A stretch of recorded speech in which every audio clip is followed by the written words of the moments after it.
grande satisfaction a été, bien entendu, l'Olympique de Marseille. Avec l'Olympique de Marseille, nous avons été en finale, 2 fois en finale de la Coupe des Champions en 24 mois. D'ailleurs, une anecdote, lorsque j'ai vu Bernard Tapie, à l'époque à Paris, qui m'avait dit « Je veux un entraîneur qui peut me gagner une Coupe d'Europe ».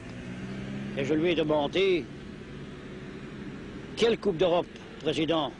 Et il m'a dit « Tu n'es pas sérieux, le Belge ?» Il m'a dit « Il n'y a qu'une Coupe d'Europe, celle avec les grandes anses. »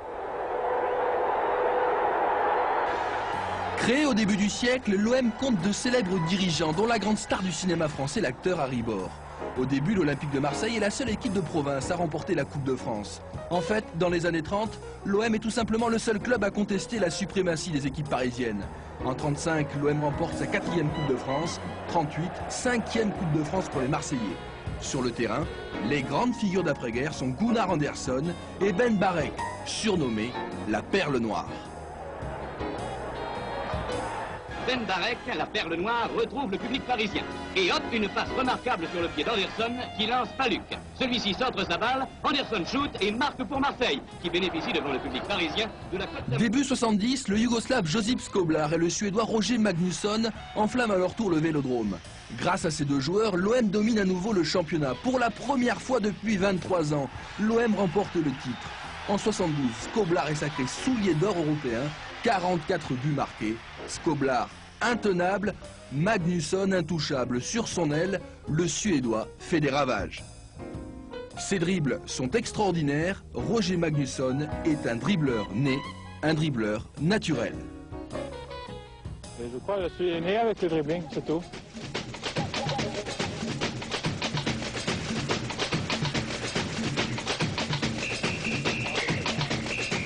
Avides de stars et de nouveaux héros, les supporters marseillais sont comblés quand Jairzinho et Paulo César, champions du monde avec le Brésil en 70, débarquent sur la Canebière. Nous sommes en 74 et comme par magie, l'OM prend un accent brésilien. Un accent qui enchante le Vélodrome. Jairzinho et Paulo César ont un toucher de balle extraordinaire. Derrière eux, un certain Trésor, arrivé d'Ajaccio, tient la défense. Les deux fantasques brésiliens ont laissé un grand souvenir dans le cœur des supporters marseillais, même s'ils n'ont pu, malgré la qualité de leur jeu, donner un nouveau titre de champion à Marseille.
« 1990, Benfica OM en quart de finale de la Coupe d'Europe. Castaneda sauvé par son poteau, à l'aller Marseille l'a emporté 2-1. Le tournant du match, la rentrée de Vata.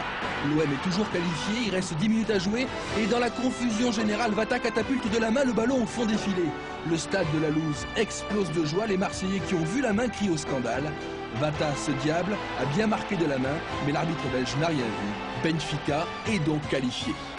On a perdu ce match parce que Benfica, effectivement, est un beaucoup plus grand club et plus ancien club que nous. Manager l'environnement d'une Coupe d'Europe, je n'avais pas compris. Je vous promets que j'ai compris. Ça ne se reproduira plus jamais.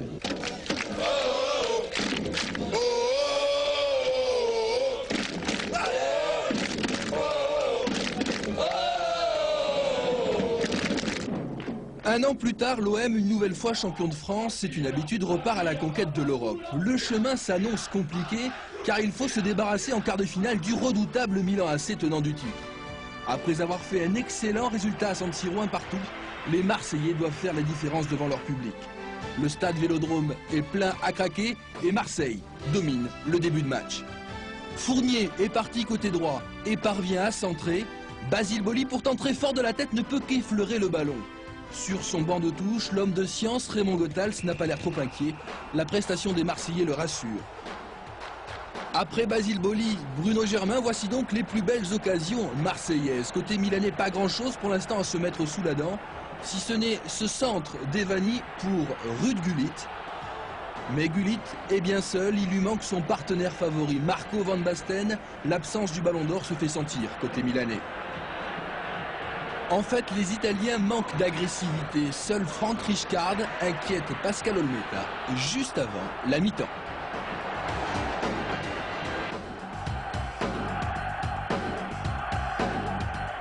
En seconde période, les Italiens, sans doute sermonnés à la pause, mettent la pression.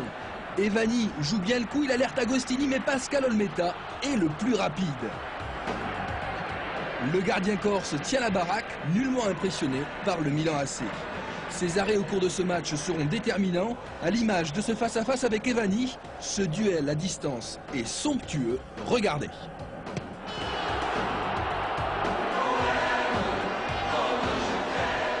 Un tel arrêt vaut bien des félicitations. Agostini Tresport félicite Olmeta. Raymond Goethals semble ce soir-là avoir la meilleure équipe d'Europe. Il reste un quart d'heure à jouer. Rijkaard est parti en contre. Intervention Casoni qui relance proprement et alerte Abedi Pelé. Pelé, tranquille, lève la tête. Il a vu JPP. Centre, déviation pour Waddle. Une reprise extraordinaire qui fait exploser de joie le Vélodrome.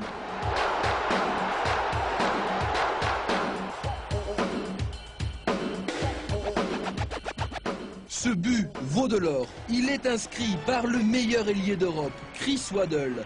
L'homme au pied gauche magique marque du droit dans un angle impossible. En quart de finale de la Coupe d'Europe, on croit rêver. Le Milan AC est KO. Coup de sifflet de M. Carlson et première grosse confusion. L'arbitre siffle un coup franc, les photographes pensent que c'est la fin du match. Le temps d'évacuer ce petit monde et la rencontre peut reprendre. Deuxième incident, panne de lumière. Un pylône vient de disjoncter mais le jeu continue. Marseille en contre avec Chris Waddle. Une chevauchée fantastique, un numéro extraordinaire de l'anglais. Une course de 70 mètres et un ballon qui vient mourir à 1 mètre, début de Rossi. Nouveau coup de sifflet de l'arbitre. Ce match n'est pas terminé, mais il faut attendre le retour de la lumière. Les Italiens profitent alors de ce moment de flottement pour prendre la poudre d'escampette. Après un quart d'heure de discussion, de palabres, l'arbitre estime, lui, que le match peut reprendre. Coup de théâtre, les Italiens refusent de jouer. L'UEFA n'apprécie pas cette attitude antisportive. Une grosse amende pour le club de Silvio Berlusconi et surtout une suspension d'1 an de toute compétition européenne. Marseille a gagné son pari. Marseille est ivre de joie. Moi j'ai lu qu'on était un orchestre de bal musette avant le premier match et qu'on allait rencontrer un orchestre symphonique de la Scala de Milan. Bah, finalement à l'accordéon on se démerde pas mal. Après avoir battu le Spartak de Moscou en demi-finale, l'OM rencontre l'Étoile Rouge de Belgrade à Bari. C'est tout ce que le footballeur de haut niveau désire dans sa carrière. Je crois que là, c'est le top. Et en vous endormant, vous allez la gagner, cette Coupe d'Europe? J'espère.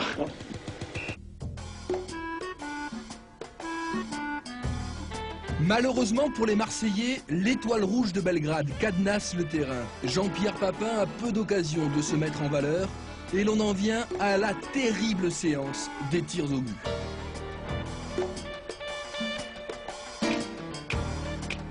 Manu Amoros face au gardien de l'Étoile Rouge de Belgrade. Stojanovic détourne, c'est le tournant de cette finale.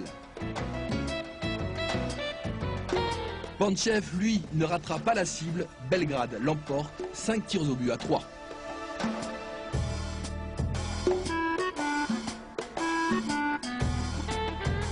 Contre toute attente, les Yougoslaves sont champions d'Europe. L'OM est maudit, l'OM ne gagnera jamais cette Coupe d'Europe. Le sort chaque année semble s'acharner sur cette équipe spectaculaire.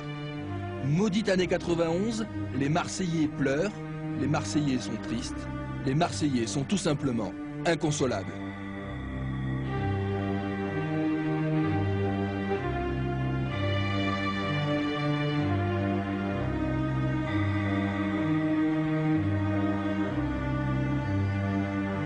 Je suis triste parce que j'ai vu mes joueurs pleurer, parce que j'ai vu des Marseillais pleurer et que j'ai envie de leur dire on va recommencer.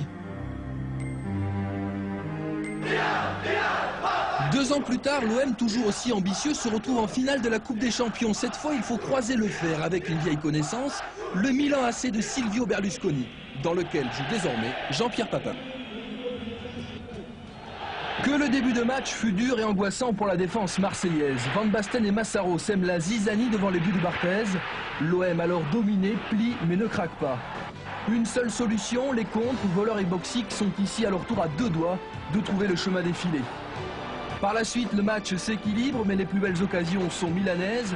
Le premier héros de cette finale s'appelle Fabien Barthez. 2 arrêts déterminants effectués avec beaucoup de sang-froid, sous les yeux d'un Raymond Goethals livide.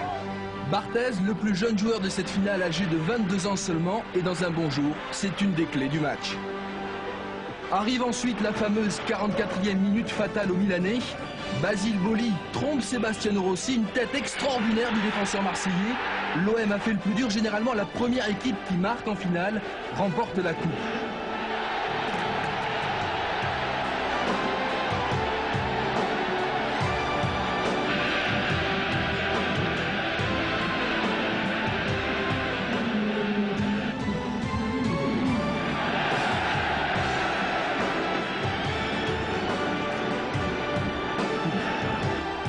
À la mi-temps, il reste tout de même une inconnue, une énigme de taille, la rentrée de Papin.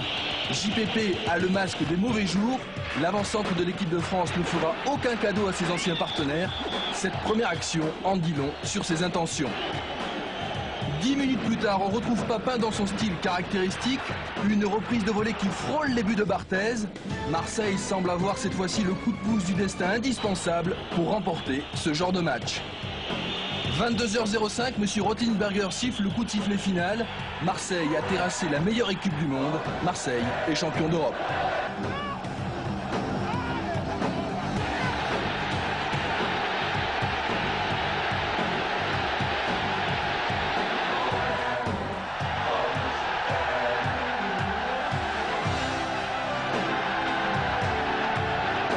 Je pense sincèrement qu'on a fait un bon match. Je crois qu'on a bien joué les Milan AC. On avait très bonne tactique. Derrière très solide, milieu très solide et devant très solide.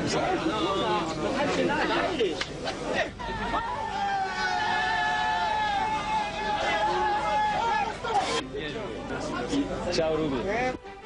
Le lendemain, Didier Deschamps offre aux Marseillais qui n'avaient pu se déplacer à Munich cette fameuse Coupe d'Europe. La première Coupe d'Europe remportée par un club français.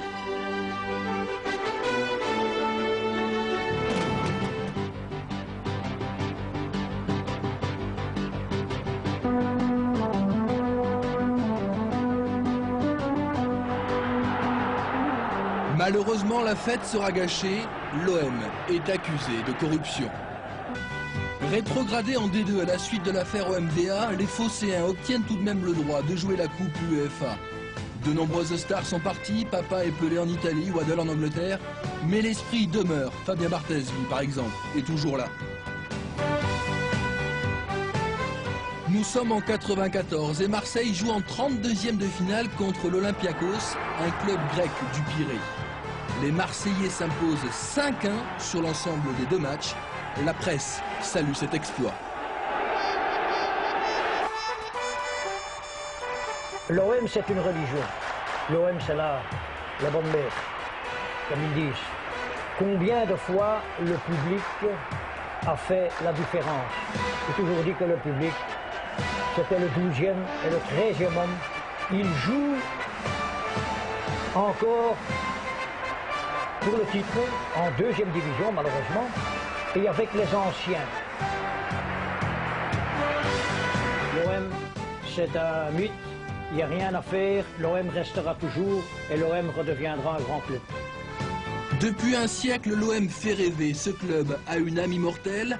La nouvelle génération peut être fière de ses années glorieuses, de ce passé légendaire.